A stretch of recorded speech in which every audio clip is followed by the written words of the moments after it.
Hello everyone and welcome to Poking Around Phoenixville. I'm your host Lou Beccaria. Thanks for joining us once again. As you know, the purpose of this show is to highlight some of the richness of our Phoenixville area community. And there are lots of ways of focusing in on the richness of a community.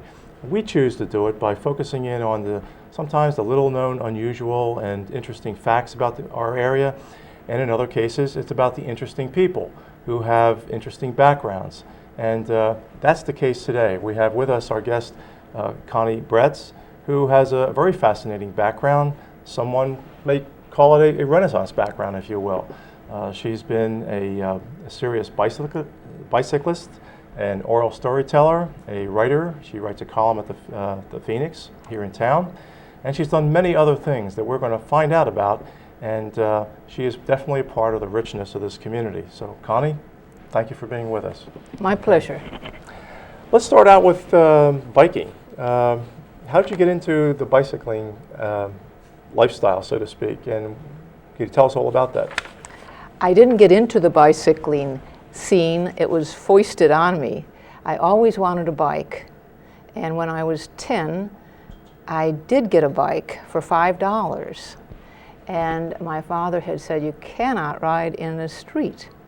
Well, my brother, I have 6, my brother must have heard that, and he took the bike apart completely, and I was brokenhearted. And I said, if I ever get a chance, I will get my own bike, and nobody will take it away from me.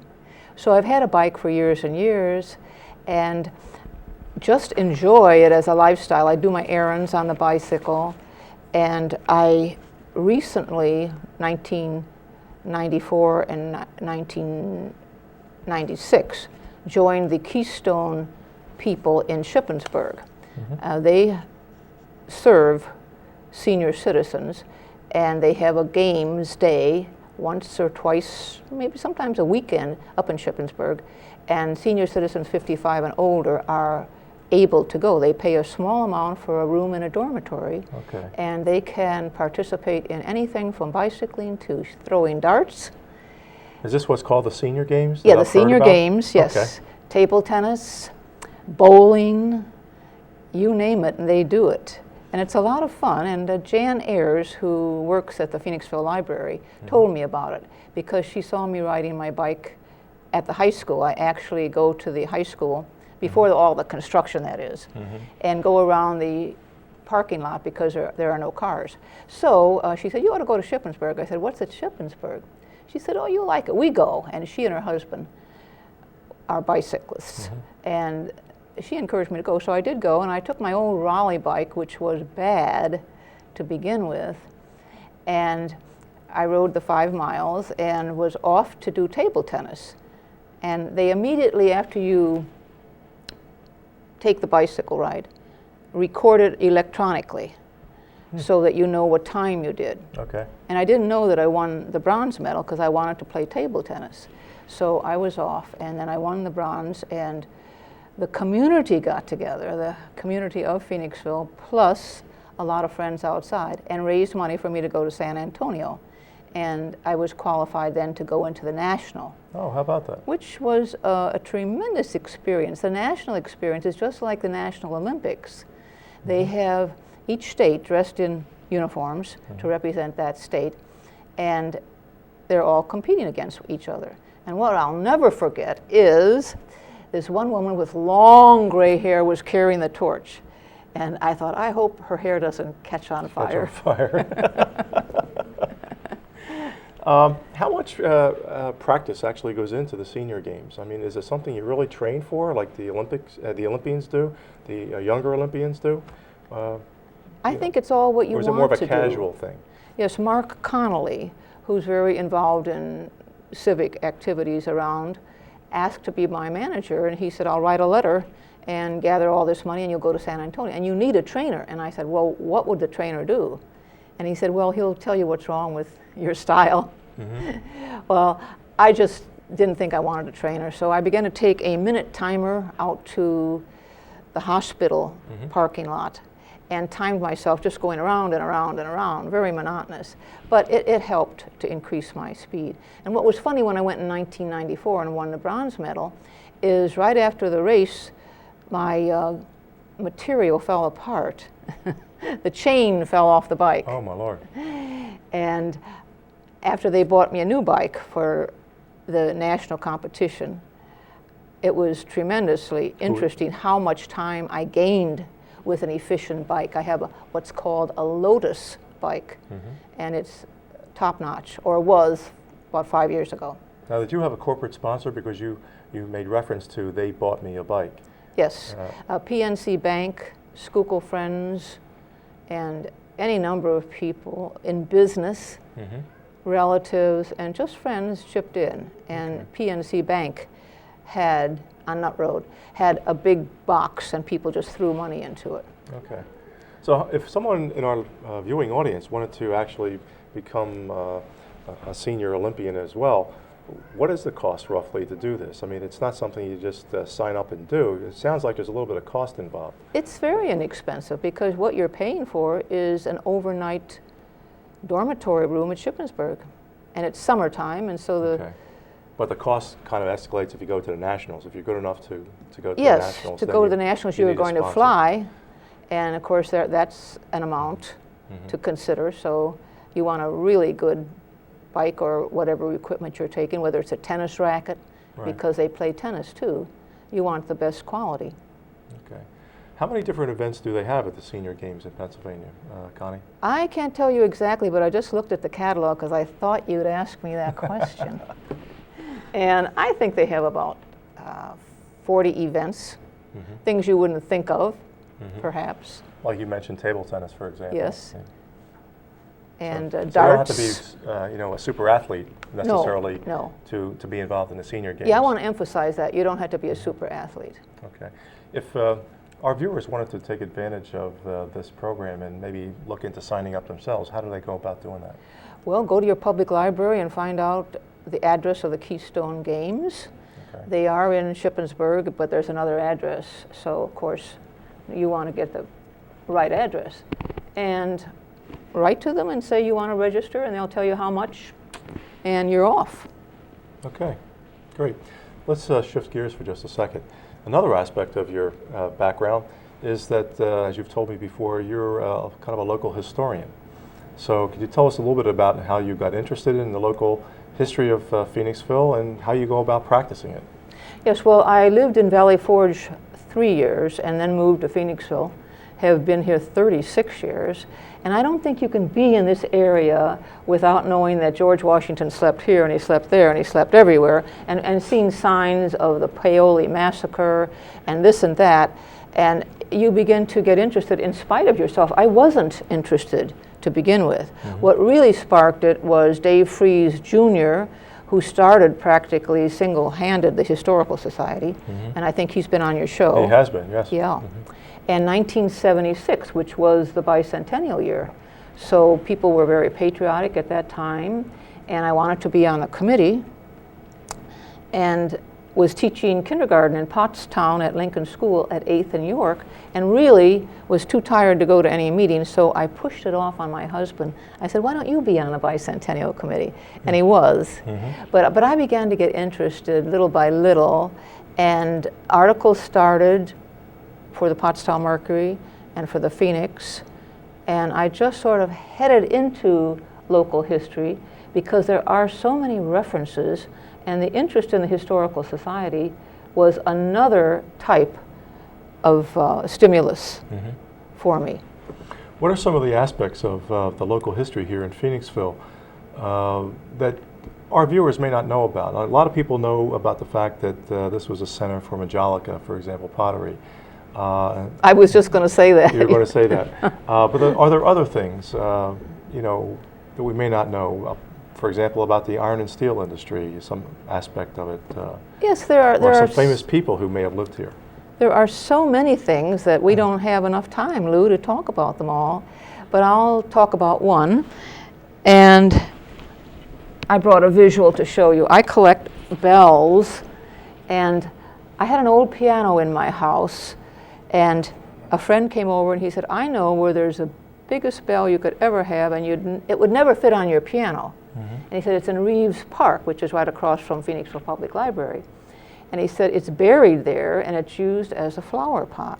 I said, really? I said, I can't believe that anybody would use a big bell for a flower pot. And I went to see it, and sure enough, on the lip of the bell was a date, and it came from Sheffield, England.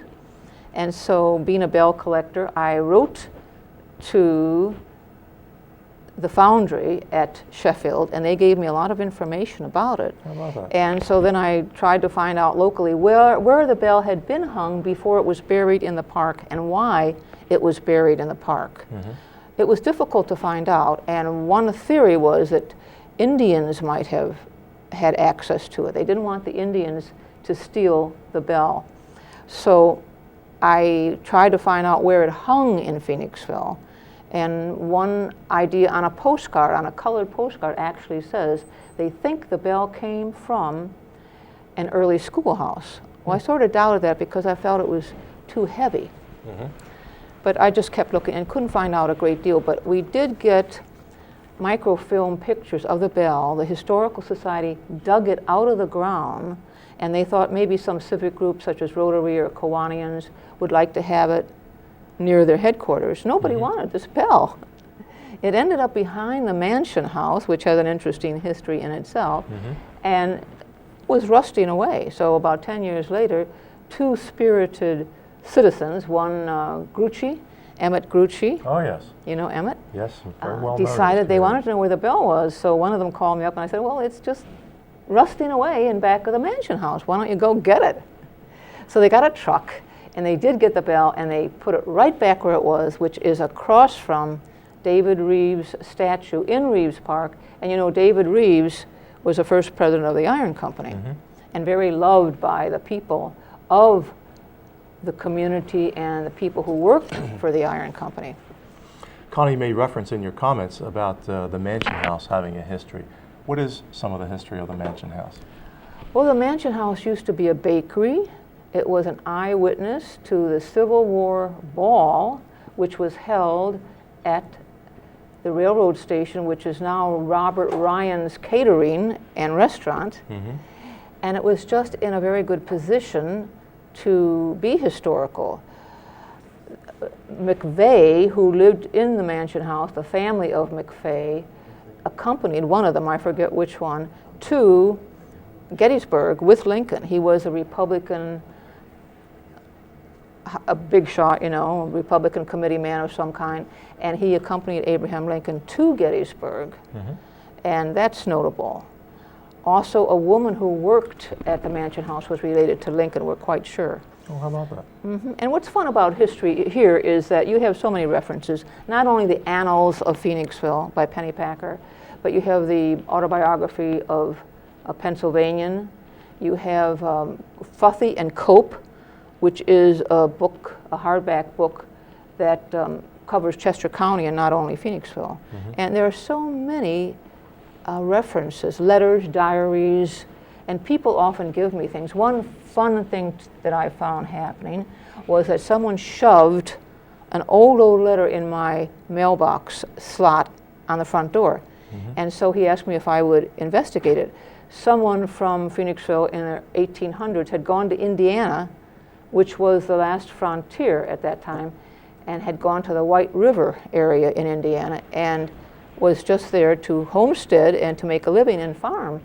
And so I had the letter researched, and that was fun to do and entertaining to write, and people were interested in it. What has stimulated your passion about history? And I know you spend time talking to groups, talking to kids, schools, and the library and so forth about history. What is it that excites you about history and also transferring that knowledge of history to the different generation? Good question. I have been a teacher, kindergarten teacher at Lincoln School, 12 years, and I like to teach. I like children, and so I've worked with them. I like adults, and I find, Lou, very little difference between children and adults. They all like to learn things, and what's fun about history, if you can get someone who's still living and was an eyewitness to an event, it makes it all the more interesting. Yeah, absolutely. Good. Okay, we're going to have to take a break for a commercial right now. But when we come back, we have a lot more interesting things to unveil to you about this very fascinating lady. We're talking with Connie Bretz, and you're watching Poking Around Phoenixville. Stay with us.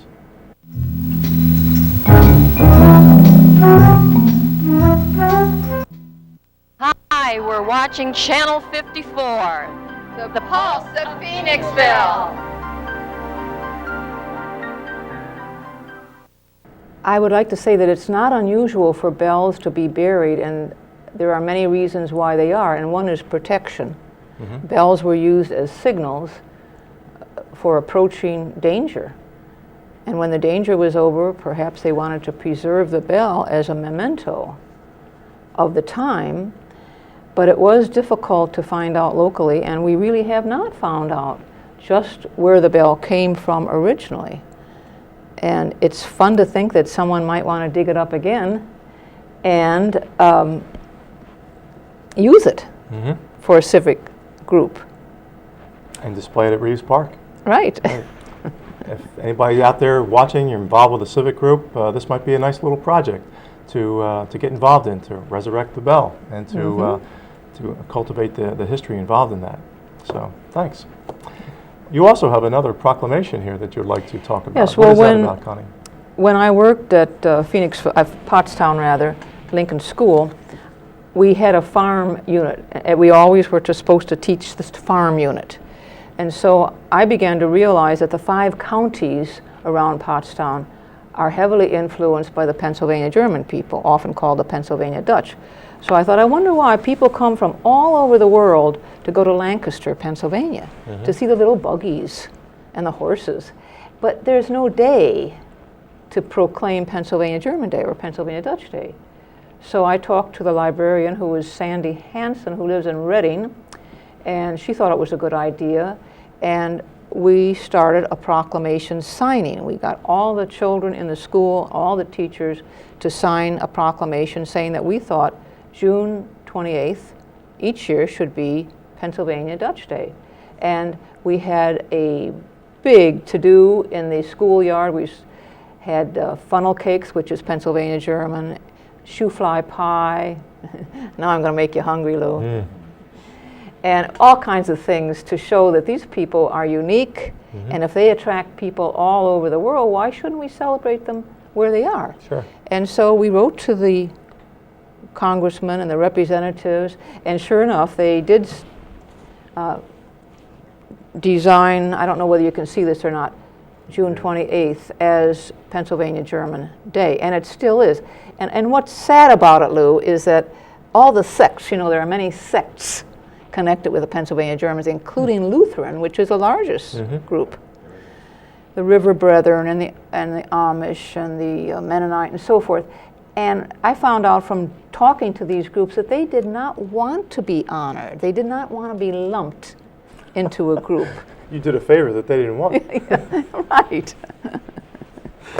Okay, let's switch gears a little bit to your career as a writer.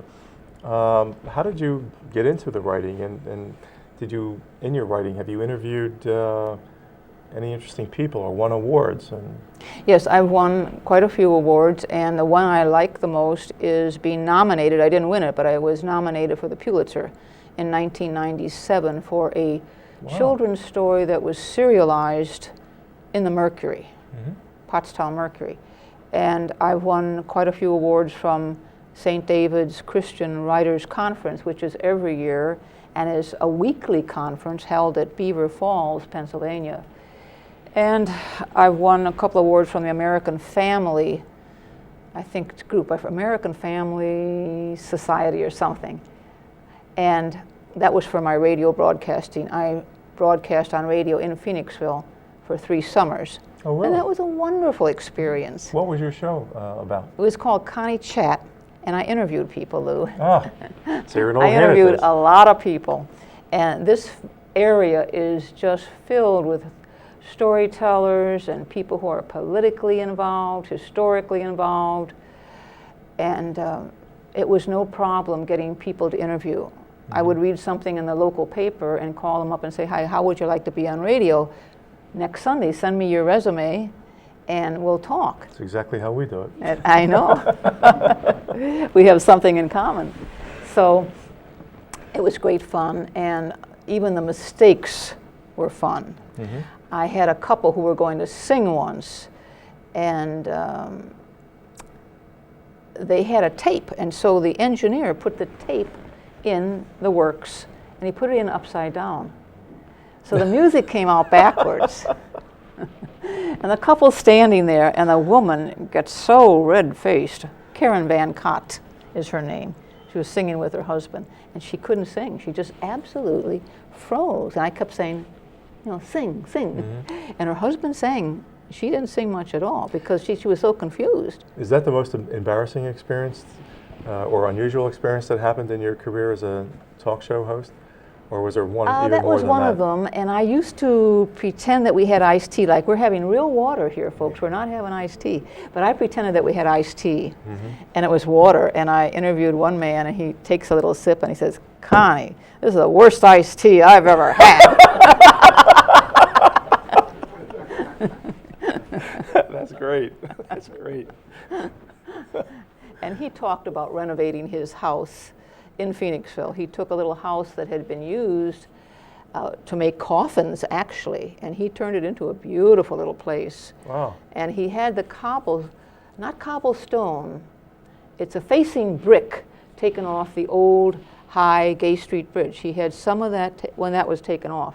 And they're going to renew that bridge soon again. Mm-hmm. But he had that taken off and placed on the hill next to his home. He was really very much into restoration and doing everything accurately, and it was great fun. Yeah. Let's talk a little bit more about your career as a writer. What are some of the highs and the lows about writing career? I must admit I have a very strong interest in writing myself. I'm actually on the very beginning stages of writing a book. But what are the highs and lows about it, and what are some of the frustrations involved in writing a book? The lows are the pay. The pay is not usually good unless you write a book and it's like Harry Potter, a real great sensation with children and adults. Adults are reading Harry Potter.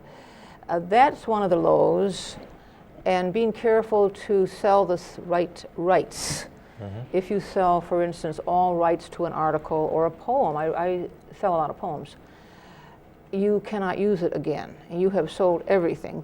Whoever buys it from you can use it in other publications that they might own, but you have just sunk the ship, so to speak. Right.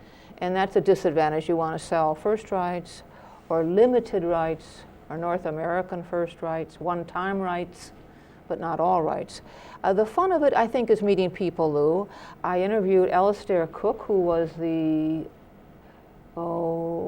host for Masterpiece Theater, which was such a success on the educational channel, which here is Channel 12. How did you get to interview such a famous I heard person? that he was going to be at Freedom's Foundation, and I happened to know the wife of the president at that time, Betty Miller, and I said, "I'd like to come."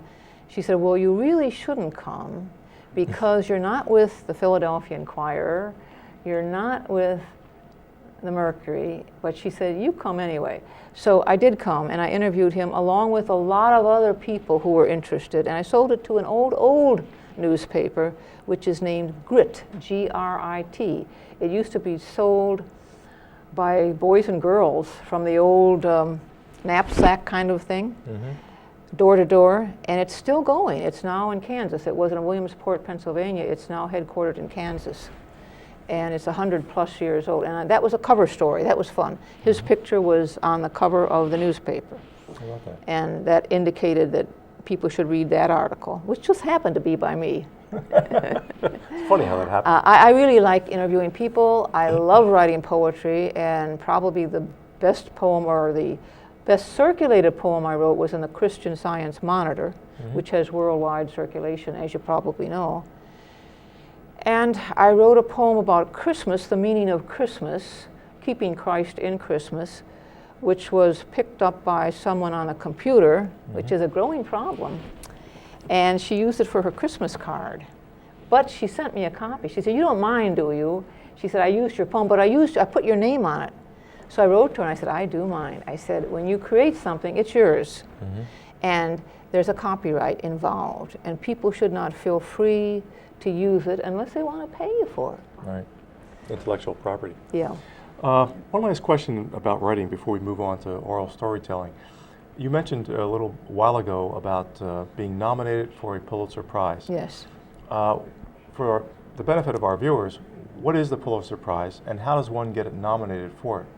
There are many ways to be nominated, and it was set up by a very wealthy man. I think his first name is Joseph Pulitzer, and he wanted to reward people who were outstanding in their field, whether it was articles, stories, fiction, novels, many fields of writing. Mm-hmm. So after I wrote this children's story, which was in the Mercury, an anonymous person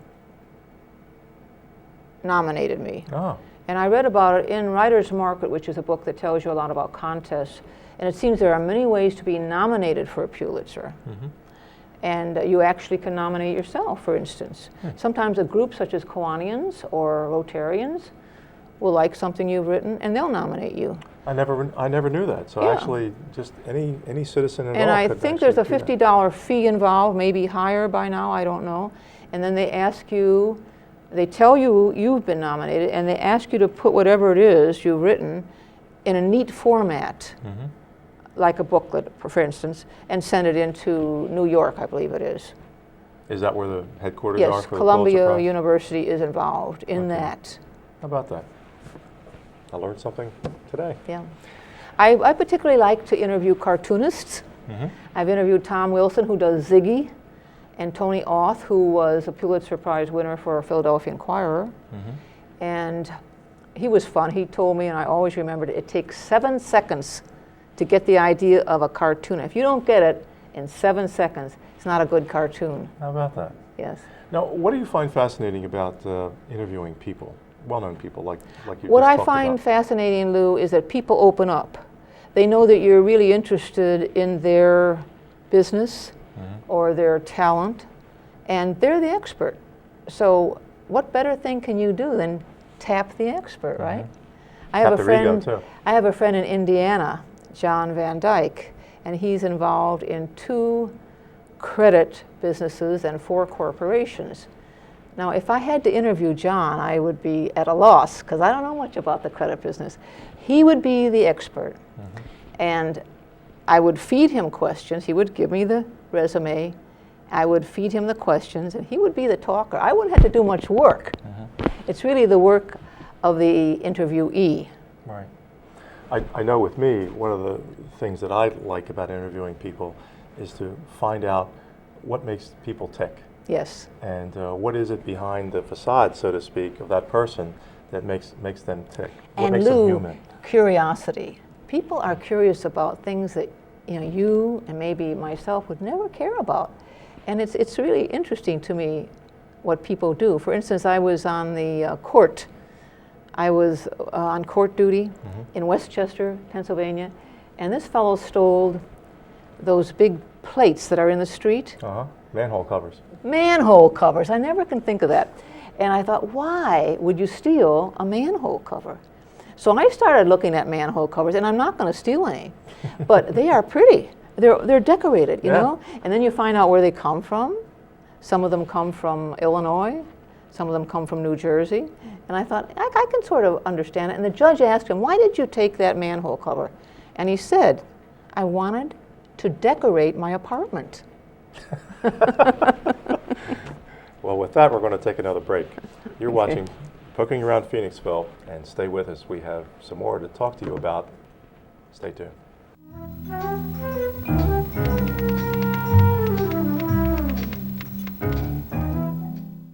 Hi, we're back. Thanks for staying with us. This is Poking Around Phoenixville, and we're meeting with Connie Bretz. And Connie, I'm almost afraid to ask about the outfit and the bumblebee. What's the significance of both? You don't see a connection between a bumblebee and a Chinesey gown? No, I'm afraid nothing's clicking. Okay. Well, in storytelling, I often wear a special hat or a special gown to stimulate the listeners, and also it might have something to do with the story. Okay. The bumblebee is because sometimes I do clowning, and because my last name begins with B, I chose the clown name of Bumblebee. And I found this charming little guy at a yard sale, and I could not resist. I thought he should be on television.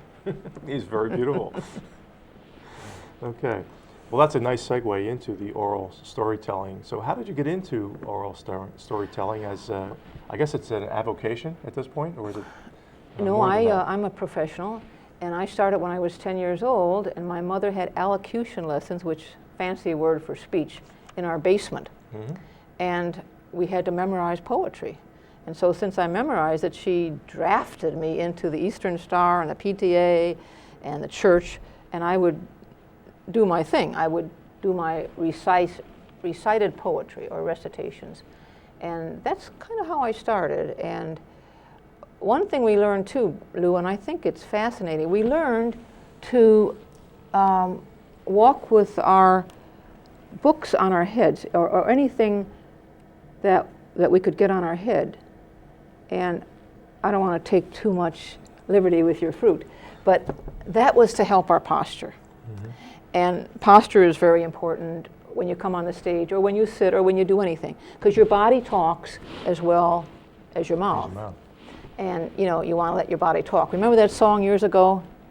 Popular song, Let My Body Talk?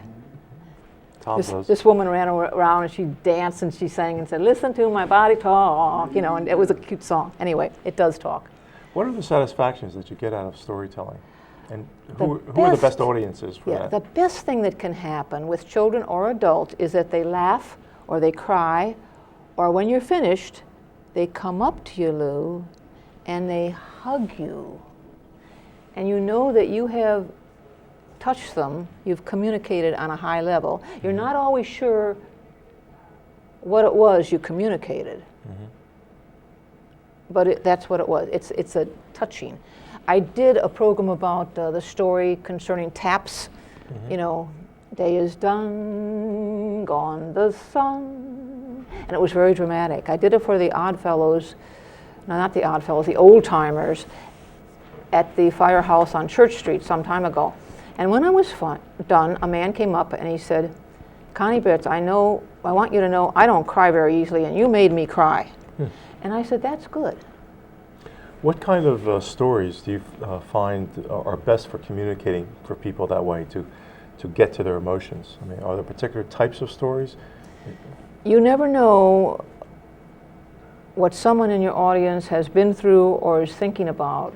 And I had a situation not long ago where I did an after-school class at Barclay School for Ken Winston. And there was a little girl in the audience, and she looked very angry. Oh, she looked so angry.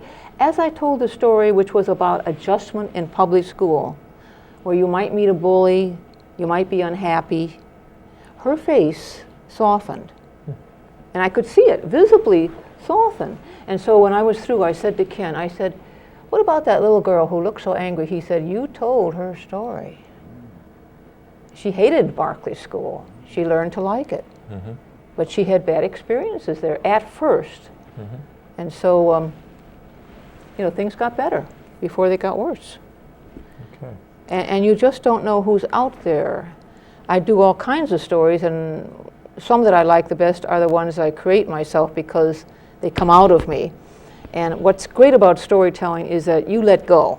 As a storyteller, I don't sit here and think, "Oh, does my slip show? Are my earrings on straight?" You don't think about that when you storytell. You just become the story, and your whole focus is on communicating well and touching people. And that's what it's all about. That's what life's all about, touching people, making a difference. Yeah. Connie, we're out of time. I'd like to do this a lot more, but thank you very much for being with us. It's great. I really enjoyed it.